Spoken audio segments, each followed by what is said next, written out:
مولانا طارق جمیل کا کہنا ہے کہ شرعی اعتبار سے حکمرانوں کا تحائف قبول کرنا جائز ہے، تاہم کیا یہ کرپشن یا خیانت کے زمرے میں آتے ہیں یا نہیں، اس حوالے سے پاکستانی قانون کا مجھے علم نہیں۔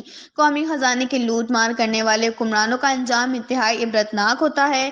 ایک پروگرام میں مولانا طارق جمیل کا کہنا تھا کہ مجھے پاکستانی قوانین کا علم نہیں، شرعی اعتبار سے حکمران کو تحفہ اپنے پاس رکھنے کی اجازت ہے۔ نبی پاک صلی اللہ علیہ وآلہ وسلم بھی تحائف قبول کیا کرتے تھے۔ انہوں نے اس حوالے سے ایک واقعہ بھی بیان کیا کہ رسول صلی اللہ علیہ وآلہ وسلم کو مصر کے حکمران کی جانب سے ایک خچر دلدل تحفے کے طور پر بھجوایا گیا تھا، جسے نبی پاک صلی اللہ علیہ وآلہ وسلم نے استعمال کیا، اور بعد ازاں حضرت علی رضی اللہ تعالیٰ عنہ نے اس پر جنگ میں بھی حصہ لیا تھا۔ قومی خزانے کی لوٹ مار اور حفاظت پر سوال کیا گیا تو انہوں نے کہا کہ قومی خزانے کی حفاظت کی مکمل ذمہ داری حکمران اور ریاست کی ہوتی ہے۔ قومی خزانے کی حفاظت نہ کرنے اور لوٹ مار کرنے والے حکمرانوں کا انجام انتہائی عبرتناک ہوتا ہے۔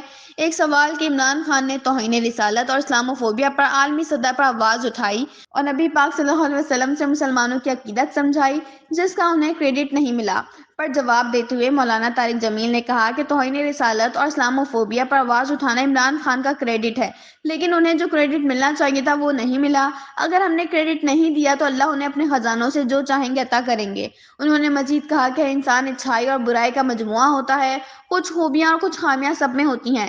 57 اسلامی ممالک میں کسی کے پاس زبان نہیں کہ اس فورم پر جا کر اس حوالے سے بات کرتا۔